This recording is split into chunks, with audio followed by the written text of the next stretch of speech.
नगरपालिकेच्या निवडणुकीची रणधुमाळी सुरू झालेली, प्रचार जो आहे तो शिगेला पोहोचलेला आहे। सर्व राजकीय नेते जे आता प्रचाराला उतरताना दिसून येत आहे। नंदुरबारची नगरपालिका चंद्रकांत रघुवंशी यांच्यासाठी प्रतिष्ठेची मानली जाणारी ही नगरपालिका आहे।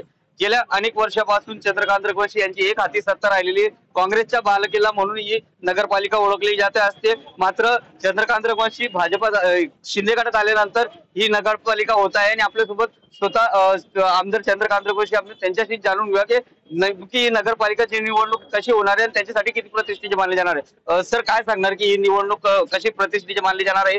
काँग्रेसच्या बालेकिल्ला म्हणून ओळखलं जायचं, आपण आता शिवसेनेच्या माध्यमातून आपण निवडणूक लढत आहे, काय सांगणार? शिवसेनेचे माध्यमातून मी निवडणूक लढवतोय हे सत्य आहे, परंतु लोककल्याणकारी योजना आमचे नेते आदरणीय एकनाथराव शिंदे साहेबांच्या नेतृत्वाखालीच ते मुख्यमंत्री असताना या राज्यामध्ये मंजूर झाल्या। लाडक्या बहिणीची योजना असेल, बहिणीपर्यंत घरापर्यंत पोहोचणारा एकच भाऊ होता आणि तो होता एकनाथ शिंदे साहेब। आणि म्हणून या योजनेच्या माध्यमातून ज्या लोकांच्यासाठी शहराचा विकास करायचा असेल तर शिवसेनेलाच मतं दिली पाहिजे, कारण आदरणीय एकनाथ शिंदे साहेबांकडेच नगर विकास खातं आहे। भारतीय जनता पक्षाने जे बी उमेदवार उभे केले ते सगळे लाभार्थी आहे, लोकांमधले उमेदवारच नाही आहे, ते फक्त एका घराचं टेंडर भरलेले उमेदवार आहे। माझ्याकडे जे पण उमेदवार आहे ते लोकांनी सुचवलेले उमेदवार आहे आणि मला त्याच्यामुळे आत्मविश्वास आहे की लोकांचाच या निवडणुकीमध्ये विजय होईल। जनतेला जे अपेक्षित आहे तेच होणार आहे। सर पण ही नगरपालिका जी आहे ती काँग्रेसची बालेकिल्ला होता, त्यामुळे आता शिवसेनेला नंदुरबारचे मतदार जे आहेत ते सपोर्ट करतील किंवा एक्सेप्ट करतील असं वाटतं का आपल्याला? मग तर काँग्रेसने नगराध्यक्षाचा उमेदवारच उभा केला नाही, याच्यावरून तुमच्या लक्षातच आलं असेल की जनता ही काँग्रेस असो का शिवसेना असो विकास करणाऱ्याच्या मागे असते आणि आम्ही आमची ओळख या शहरामध्ये विकासाच्या माध्यमातूनच निर्माण केली आहे।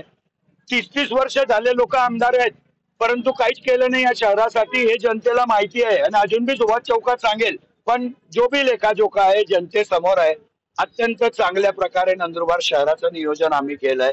असंख्य महाराष्ट्रामध्ये यावर्षी ठीक आहे पाऊस जास्त पडला, महाराष्ट्रामध्ये असंख्य गावात पाणी टंचाई असतानाही आम्ही नंदनगरीच्या जनतेला पाण्याची झळ पोचू दिली नाही कधी। आमचं नियोजन अत्यंत चांगलं आहे, फक्त निधीची कमतरता आहे। दरडोई उत्पन्नामध्ये नंदुरबार शहर सर्वात शेवटी आहे आणि त्याच्यामुळे नगरपालिकेचं उत्पन्न कमी आहे ही सत्यस्थिती आहे। पण नक्की शासन जर आमच्या पाठीमागे खंबीरपणे उभं राहिलं तर आम्ही जे शब्द जनतेला देऊ ते 100% पूर्ण करू। सर पण राज्यात दोघी पक्ष सत्तेमध्ये आहे, मात्र स्थानिक स्वराज्य संस्थेच्या निवडणुकीमध्ये एकमेकांच्या विरोधात निवडणूक लढत, त्यामुळे एकमेकांच्यावरती आरोप प्रत्यारोप देखील केले जाणार आहेत, काय सांगणार नेमकं? वरिष्ठ पातळीवरच्या नेत्यांना त्रास होईल असे आरोप कोणीच कोणावर करू नये अशा सूचना तिघ नेत्यांनी दिलेल्या आहेत। पण स्थानिक नेत्यांना जर खुजली असेल तर त्यांची खुजली आम्ही मिटवून देऊ। सर आपण प्रचाराला सुरुवात केलेली, कशा पद्धतीने प्रतिसाद आपल्याला मिळताना दिसून येत आहे? शिवसेनेचे धनुष्यबाणचे 41 नगरसेवकाचे उमेदवार उभे आहेत, नगराध्यक्ष सुद्धा धनुष्यबाणवर आहे आणि संपूर्ण शहरातल्या सर्व 21 प्रभागामध्ये 41 नगरसेवकांच्या वार्डात नगराध्यक्षही जाणार आहे, मी स्वतःही जातोय, शिरीषदादा चौधरी पण जाणार आहे, विक्रांत बाबा मोरे पण येणार आहेत। आज बी आम्ही बरोबर फिरलो दोघं आणि हाऊस टू हाऊस घरापर्यंत शिवसेनेचं धनुष्यबाण पोहोचेल एवढं नक्की। निश्चितच धन्यवाद। शहरामध्ये ज्यांनी विकास केलेला आहे जनता त्यांच्या सोबत राहणार आहे आणि प्रचाराची सुरुवात जी ती झालेली, प्रत्येक मतदारापर्यंत पोहोचण्यासाठी शिवसेना जी आहे ती प्रयत्न करत असल्याचं दिसून येत आहे। जितेंद्र बैसना, टीव्ही 9 मराठी, नंदुरबार।